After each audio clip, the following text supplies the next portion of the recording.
우리 본문 보시겠습니다. 골로새서 3장 15절부터 17절에 있는 말씀입니다. 15절에서 17절 말씀 우리 함께 한 목소리로 합독하도록 하겠습니다.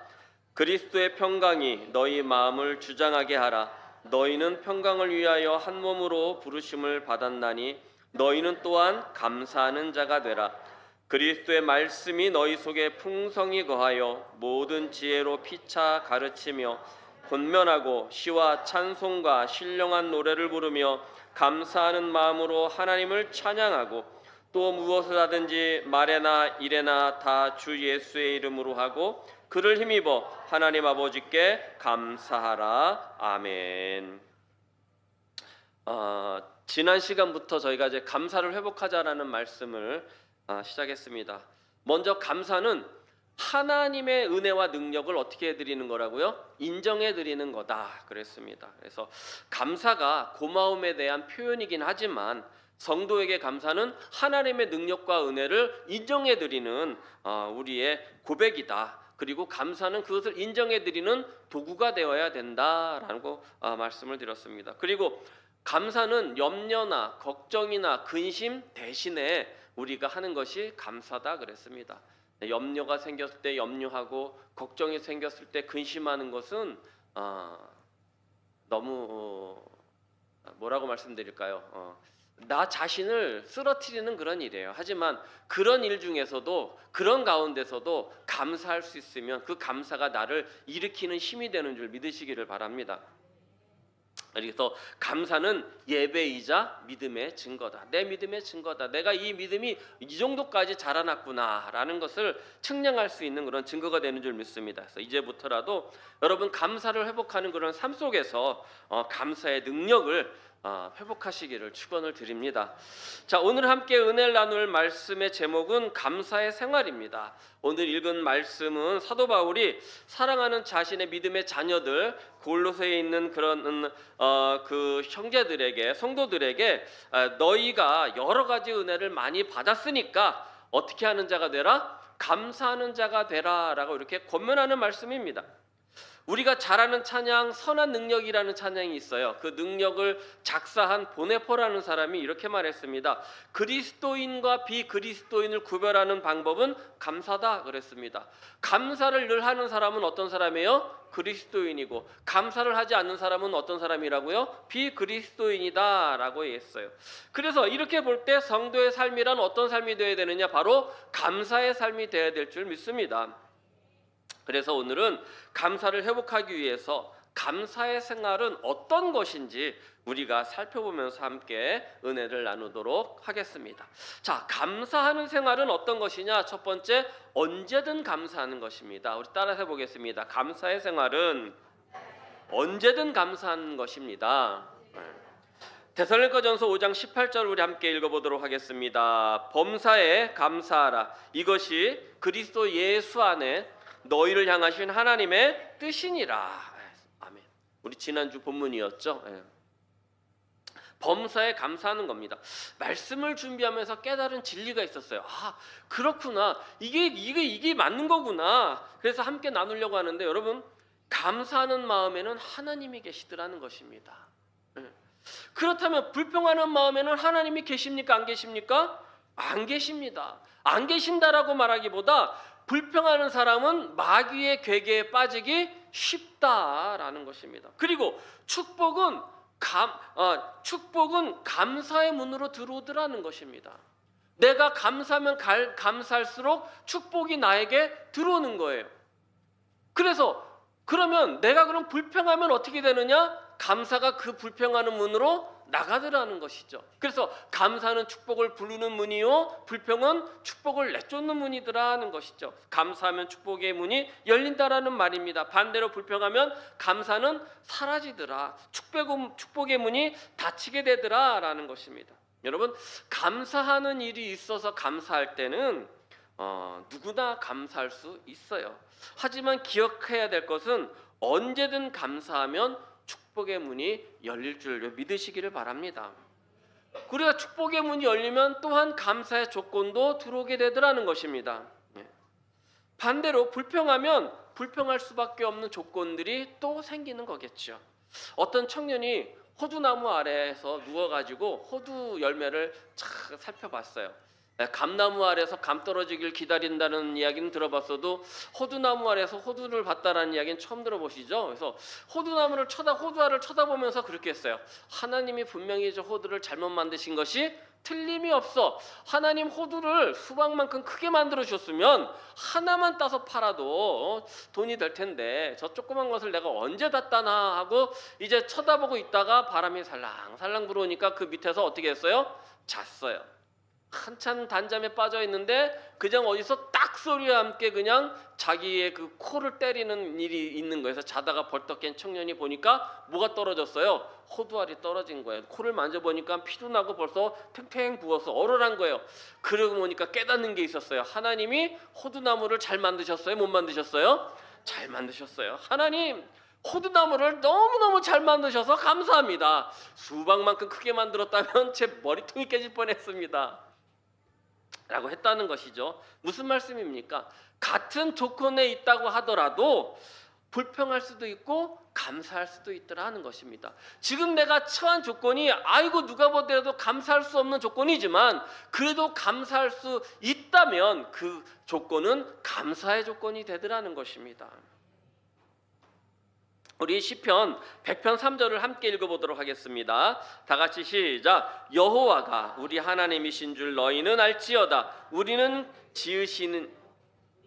그의 것이니 그의 백성이요 그의 기르시는 양이로다. 시편 기자가요 하나님께 감사할 조건을 찾는 중에서 우리가 그의 백성인 것을 인해서 감사했습니다.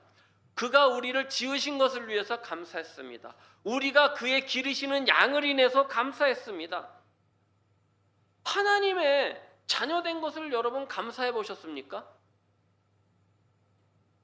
당연한 거 아니냐라고 하시겠지만 여러분 말씀을 준비하면서 곰곰이 생각해 봤어요. 나는 하나님의 자녀됨을 감사했는가? 하나님이 나를 기르신 것을 감사했는가? 나는 하나님의 양된 것을 감사했는가? 그런데 굳이 특별히 그렇게 감사한 적이 없었던 것 같더라는 것입니다. 여러분 이게 무슨 말씀입니까? 늘 하나님 앞에 감사할 수 있어야 된다라는 것입니다. 계시록 21장 3절에 보니까 내가 들으니 보좌에서 큰 음성이 나서 이르되 보라 하나님의 장막이 사람들과 함께 있음에 하나님이 그들과 함께 계시리니 그들은 하나님의 백성이 되고 하나님은 친히 그들과 함께 계신다라고 말씀하셨습니다. 이 말씀은 제가 출애굽기 우리 성막을 이야기할 때 한번 참고로 여러분들에게 읽어드렸던 말씀입니다. 하나님께서 그의 백성과 함께 계신다라는 약속의 말씀인 것이죠. 우리가 하나님의 백성이 된 것은 다른 어떤 조건보다 더 큰 감사의 조건인 줄 믿으시기를 바랍니다. 그러므로 다른 조건을 따지거나 무조건 감사하자 이렇게 하는 것보다 우리가 하나님의 자녀, 그의 백성, 그의 기르시는 양이 된 것을 인해서 감사합시다 라고 하면 여러분 감사의 조건이 될 줄 믿습니다. 우리가 그것을 인해서 감사라면 축복의 문이 열릴 줄 믿습니다. 여러분 감사하시길 바랍니다. 그래서 감사의 생활은 주신 은혜를 잊지 않는 것입니다. 우리 따라서 보겠습니다. 감사의 생활은 주신 은혜를 잊지 않는 것입니다. 우리 아까 제가 묵상 기도할 때 읽어드렸던 성구가 있습니다. 시편 103편 2절입니다. 우리 다 같이 큰 소리로 읽습니다. 시작. 내 영혼아 여호와를 송축하며 그의 모든 은택을 잊지 말지어다. 은혜 중에 큰 은혜가 바로 감사할 줄 아는 은혜입니다. 우리는 은혜를 구하는데 적극적이지만 받은 바 은혜에 대해서 그것을 기억하고 감사하는 데는 소극적이고 그렇게 감사하는 사람은 그리 많지 않습니다. 그래서 다윗이 자신의 시에서 이렇게 고백을 한 겁니다. 내 영혼아 여호와를 찬송하며 그의 모든 은택을 잊지 말아라 라고 하는 것. 자기 자신에게 이야기하는 것이죠. 여러분 내 자신에게 하나님의 은혜를 잊지 말자라고 해보신 적이 있습니까? 저는 없었어요. 그래서 이 말씀을 준비하면서 그랬어요. 한 10번을 외쳤어요. 내 영혼아 하나님의 은혜를 잊지 말자. 내 영혼아 하나님의 은혜를 잊지 말자. 뭐 지금 하자 그러면은 쑥스러워서 못 따라 하실 것 같으니까 집에 가셔서 혼자 계실 때 한번 해보시기 바랍니다. 거울을 보셔가지고 내 영혼아 하나님의 은혜를 잊지 말자. 감사는요 잊지 않음에서 시작되는 겁니다. 우리가 하나님의 은혜를 잊는다면 감사할 이유도 찾지 못하지요. 반대로 우리가 하나님의 은혜를 의도적으로 기억하고 되새길 때 우리의 마음에는 하나님의 자연스럽게 은혜에 대한 감사가 싹트게 될 줄 믿습니다. 예를 들어서 내가 힘든 시간을 보내고 있는 중에 하나님 나를 버리셨나? 이렇게 단정하기 쉽지만 이미 나에게 우리에게 주신 은혜를 기억하면서 순간마다 함께 하셨던 그 순간을 우리가 기억할 때에 우리 마음에는 절망에서 감사로 바뀌게 되는 줄 믿습니다. 그래서 하나님이 나에게 주신 은혜가 무엇인지를 날마다 생각하는 것이 중요하다, 중요하지 않다, 중요하다라는 것입니다. 하나님 나에게 어떤 은혜를 주셨을까? 하나님 나에게 무슨 은혜를 베푸셨을까? 하나님 나에게 언제 함께 하셨을까? 그러고 보니까 항상 함께 하셨네. 아멘. 그렇게 떠올린다면 우리의 마음은 절망 중에, 근심 중에, 걱정 중에 기쁨과 감사로 바뀌게 되는 줄 믿으시기를 바랍니다. 이처럼 잊지 않음은 우리의 불만을 감사로 옮겨준다라는 것입니다. 한 번은 예수님께서 예루살렘에 올라가실 때 갈릴리와 사마리아에서 한센병 환자 10명이 찾아왔어요. 그래서 예수님 앞에 나와서 우리의 병을 어떻게 해달라고요? 고쳐달라, 우리를 긍휼히 여겨달라. 그래서 예수님이 고치셨어요? 안 고치셨어요? 고쳐주시면서 뭐라 그랬어요? 제사장한테 가서 보여라. 그 사람들이 가다가 보니까 그 길 중에 어떻게 됐어요? 자기 몸이 나은 것을 알게 됐어요. 9은 어떻게 했어요? 제사장들한테 보이러 갔는데 그 한 사람은 다시 예수님께로 돌아와서 나를 고쳐주신 것을 어떻게 했어요? 감사드렸다. 그 사람이 바로 사마리아인이었다. 어떻게 봐도, 어떤 모양으로 봐도, 무슨 눈으로 봐도 사마리아인보다 여러분 이스라엘 사람들, 유대인들이 더 하나님 앞에 은혜를 받았어요. 그런데 하나님 앞에, 예수님 앞에 은혜에 감사드리러 온 사람은 누구였다고요? 사마리아인이었다. 유대인 9은 감사치도 않고 그냥 갔더라는 것입니다. 받은 은혜를 잊지 않고 감사할 때 은혜가 된다라고 제가 은혜를 회복하자라고 말씀드릴 때 이야기를 드렸죠. 은혜엔 감사가 있어야 됩니다. 감사엔 은혜가 넘치는 줄 믿습니다. 감사하자고 할 때, 여러분 감사합시다 할 때 무엇을 감사해야 되는가라고 생각해 본 적이 있을 거예요. 도대체 나는 무엇을 감사해야 되지? 하나님 나한테 주신 게 도대체 무엇일까? 그래서 생각나지도 않고 모를 때가 있어요. 늘 감사한다고 하지만 구체적으로 무엇을 감사해야 될지, 내가 무엇을 감사해야 될지 하면서 반문하기도 했어요. 그래서 여러분 하나님께 무엇을 감사해야 될지 몰라서 감사의 조건을 찾으며 기도했던 어떤 청년의 영상에서 제가 발췌한 내용이 있어서 여러분과 함께 나누려고 합니다. 그래서 혹시 그런 분들이 계신다면 좋은 해답이 될 줄 믿습니다. 어떤 청년이 감사라는 목사님의 설교를 듣고 침대에 누우면서 하나님 내가 무엇을 감사해야 됩니까? 나에게 감사의 조건을 가르쳐 주십시오라고 이제 하고 기도를 하고 잤어요. 그 다음날 아침에 일어나서 출근하면서 퇴근해서 다시 침대에 돌아오면서까지 그 청년이 했던 말이에요. 나는 움직일 수 있습니다. 나는 볼 수 있습니다. 나는 씻을 수 있는 물이 있고 마실 수 있는 물이 있습니다. 그것도 아주 많이. 나는 입을 옷이 있습니다. 나는 전혀 굶주리지 않습니다. 나는 머리를 누일 곳이 있습니다. 나는 고통 없이 걸을 수 있습니다. 자동차도 있습니다. 나는 모닝커피를 매일 아침마다 마실 수 있습니다. 내겐 기술도 있고 직장도 있습니다. 나는 친구들이 있습니다. 나는 단어와 문장을 처리할 수 있습니다. 나는 읽을 수 있습니다. 내겐 건강한 심장이 있습니다. 나는 나를 사랑하는 가족이 있습니다. 나는 내 안전에 대해 잘 걱정하지 않습니다. 이 모든 것들이 감사의 조건이더라는 것이죠. 밴드에 올라오는 선교지 소식을 볼 때 참 감사하지 않을 수가 없죠. 세상의 많은 나라 중에서 대한민국에 태어나게 하신 또 감사인 것이죠. 신앙의 자유가 없는 억압된 나라들, 오늘 우리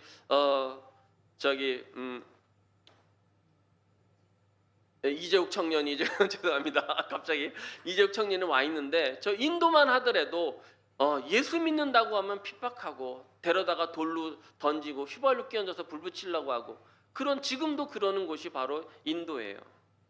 그래서 이런 나라에서 예수 믿는 걸 들키면 지역사회에서 매장당하는 거는 고사하고, 특히 이슬람 국가에서는 명예살인을 감수해야 된다라는 것입니다. 가족들이 이슬람을 떠났다라는 이유로 가족들이 데려다가 자기 자녀들을 죽이는 것이죠. 전도하다가 쫓기고 도망했다라는 소식을 우리가 심심치 않게 접하지 않습니까? 우리는 이렇게 자유롭게 예배하고 찬양하고 풍족한 삶을 주신 하나님께 감사하지 못했던 순간들, 아니 그 감사를 깨닫지 못했던 순간들을 회개해야 될 줄 믿습니다. 이렇게 매사에 잘 생각해 보면 하나님이 우리에게 주신 그 은혜가 너무 큰 것입니다. 어떤 사람이 나는 3가지만 있으면 감사하다고 했어요. 첫 번째는 일용할 양식이요, 둘째는 건강한 몸이요, 세 번째는 소망이다 그랬어요. 그래서 일용할 양식과 그 다음에 건강한 몸과 소망만 있다면 나는 늘 하나님께 감사할 수 있다라고 이렇게 고백을 했습니다. 맞습니다. 우리 성도는 모든 것을 빼앗긴다 할지라도 신앙과 소망을 가질 수 있다면 그것만으로도 감사할 수 있기를 축원을 드립니다. 그래서 감사의 생활은 믿음으로 하는 겁니다. 자, 따라서 한번 해볼까요? 감사의 생활은 믿음으로 한다. 히브리서 11장 6절 읽어보겠습니다. 시작. 믿음이 없이는 하나님을 기쁘시게 하지 못하나니 하나님께 나아가는 자는 반드시 그가 계신 것과 또한 그가 자기를 찾는 자들에게 상 주시는 이심을 믿어야 할지니라. 여러분, 믿음이 없으면 하나님을 어떻게 하지 못해요? 기쁘게 하지 못한다 그랬어요. 믿음이 없으면 감사치 못한다라는 것입니다. 감사는 믿음으로 하는 것입니다. 믿음이 없이는 감사가 나오지 못한다라는 것입니다. 사도 바울이 로마서 1장에서 믿음 없는 자들에 대해서 이야기할 때 이렇게 말했습니다. 로마서 1장 21절 말씀 제가 읽어보도록 하겠습니다. 하나님을 알되 하나님을 영화롭게도 하지 아니하며 감사하지도 아니하고 오히려 그 생각이 허망하여지며 미련한 마음에 어두워졌다라고 말합니다. 여러분, 불신자들도요 하나님을 압니다. 하지만 그들은 하나님을 영화롭게 하는 삶이 아니에요. 그들은 하나님 앞에 감사하는 삶도 살지 않아요. 믿음이 없으면 그냥 모든 것을 자기중심적으로 그렇게 생각하고 이기적인 마음만으로 살아간다. 그래서 허망한 것을 쫓는다 라고 이렇게 믿지 않는 자들을 설명하고 있는 것을 볼 수가 있어요. 우리가 감사할 수 있고 감사의 생활을 하게 하는 힘은 바로 하나님 한 분이신 줄 믿습니다. 그분을 믿는 믿음인 줄 믿으시기를 바랍니다. 우리가 드리는 감사는요, 무엇을 많이 받아서가, 무엇이 넘치게 많아서도 아닙니다. 여유가 있어서도 아니고 믿음이 있으면 감사할 수 있는 것입니다. 믿음이 없으면 감사할 수 없어요. 1억이 있어도 감사할 수 없는 사람이 있고 100만 원이 있어도 100만 원만 있는데도 감사할 수 있는 사람이 있는 것입니다. 많고 적음이 감사의 이유가 아니라 내가 얼마나 주신 것에 만족할 수 있느냐가 감사의 차이인 것입니다. 그래서 주신 것에 만족할 수 있음은 어디에서 오느냐? 하나님을 믿는 믿음에서 오는 줄 믿으시기를 바랍니다. 매튜 헨리라는 주석가가 있어요. 이 매튜 헨리 주석은 목사님이라면 다 하나씩 한 질씩 갖고 있는 그러한 책이에요. 매튜 헨리. 이 매튜 헨리라는 아주 유명한 주석을 쓴 사람이 이름이 매튜 헨리예요. 이분은 한 번은 저녁에 오다가 강도를 만났어요. 그래서 얻어맞고 옷도 뺏기고 시계와 돈도 다 뺏겼어요. 집에 막 돌아온 모습을 보자 부인과 자녀들이 놀라고 막 분해했어요. 그래서 목사님이 어떻게 하는가 이렇게 바라봤더니 자기 서재에 들어가서 기도를 하는 거예요. 그가 들은 기도의 내용이 아주 유명하잖아요. 먼저 다치고 돈을 뺏겼지만 죽지 않은 것에 대해서 감사합니다. 두 번째, 그동안 12년 동안 이 길을 다녔는데 오늘 같은 날이 없었음에 감사합니다. 매일 강도 가서 그렇게 했었어 봐요. 얼마나 힘들게 살았겠습니까? 세 번째, 세상에는 남을 해치려는 못된 강도가 있는데 나는 목사가 되게 해주셨으니 감사합니다라고 기도하면서 그를 용서해달라는 기도를 하셨다라는 거지요. 여러분, 이것이 바로 믿음이 있고 믿음이 없는 것의 차이인 줄 믿습니다. 믿음으로 사는 사람은 평안할 때만 감사하지 않고 괴로울 때도 감사하고 좋은 일에만 감사하는 것이 아니라 역경에도 감사를 드리는 것입니다. 살 때만 감사하는 것이 아니라 죽을 때도 감사를 드리더라라는 것입니다. 욥이 하루아침에 모든 재산이 사라지고 자녀가 다 죽는 괴로움을 당했습니다. 뭐라고 말합니까? 욥기서 20장 1장 20절부터 22절에 욥이 일어나 겉옷을 찢고 머리털을 밀고 땅에 엎드려 예배하며 이르되, 우리 다 같이 시작. 내가 모태에서 알몸으로 나왔사온즉 또한 알몸이 그리로 돌아갈 주신 이도 여호와시오 거두신 이도 여호와시오니 여호와의 이름이 찬송을 받으실지어다 하고, 이 모든 일에 욥이 범죄하지 아니하고 하나님을 향하여 원망하지 아니하리라 고백했습니다. 믿음 안에서 감사를 외친 위대한 고백입니다. 다니엘서 6장 10절에 보니까 다니엘이 이 조서에 왕의 도장이 찍힌 것을 알고도 자기 집에 돌아가서는 윗방에 올라가 예루살렘으로 향한 창문을 열고 전에 하던 대로 하루에 3번씩 무릎 꿇고 기도하며 그의 하나님께 감사하였더라라고 기록합니다. 다니엘이 하나님을 섬기면 사자굴에 들어가게 될 것을 알면서도 매일 한결같이 3번씩 예루살렘을 향해 문을 열어놓고 어떻게 했어요? 감사의 기도를 드렸더니, 여러분, 믿음이 있는 사람은 어떤 환경에서도 감사를 잃지 않는 줄 믿습니다. 사랑하는 성도 여러분, 오늘 우리는 감사의 생활에 대해서 함께 은혜를 나눴습니다. 감사란 단순히 좋은 일이 있을 때만 하는 마음의 표현이 아니라 삶의 모든 순간, 모든 상황 속에서 하나님을 향한 우리의 믿음의 표현인 줄 믿으시기를 바랍니다.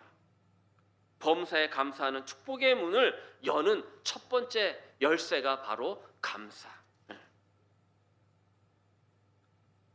범사에 감사는 축복의 문을 여는 첫 번째 열쇠인 줄 믿습니다. 두 번째는 감사는 받은 은혜를 잊지 않는 데서 시작되더라 하는 것입니다.